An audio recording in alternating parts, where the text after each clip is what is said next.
สบายดีสบายดีสวัสดีพี่น้องเอฟซีทุกคนเด้อมันนี้ก็มาพบกับสาวิวคือเก้าพี่น้องมันนี้สาวิวกับมาหน้าแม่ทุกคนมันนี้มาเบิกหน้าแม่เนาะเพราะว่าสาวิวให้เพิ่นมาเบิกเพิ่นมาเบิกหน้าให้พี่น้อง3ให้ใหญ่ทุกคน ตอนนี้เพิ่นกากำลังไห้อยู่เนาะพี่น้องเดี๋ยวสิให้เบิ่งกันเนาะนี่ทุกคนเพิ่นกากำลังเบิกเลย2ให้พี่น้องนี่ไปดีก็ให้1เนาะอันนี้อยู่หน้าแม่เด้อพี่น้องปีหลายปีสบิวมาเห็ดได้2 ปีแล้วพี่น้องปีที่3ปีนี้เนาะสบิวเห็ดพี่น้อง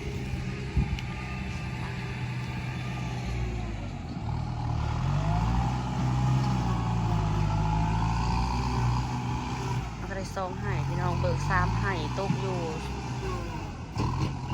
10,000 กว่าเนาะพี่น้องประมาณเงินกีบกับ6 ล้านหาพี่น้องได้3ให้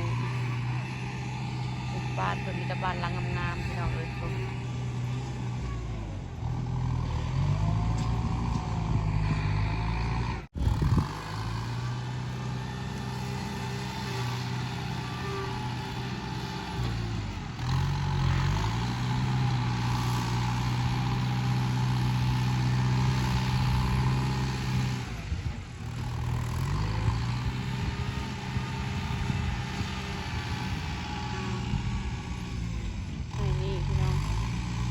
ท่านได้เบิกเนาะแล้วก็เบิกไห้นะกับไห้นะ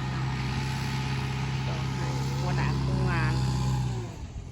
นี่พี่น้องเลยกระสิประมาณนี้เนาะอันนี้ไห้1ตัวแล้วก็ไห้1เป็น2ไห้ตัวนี้ไห้ที่3กำลังเลิก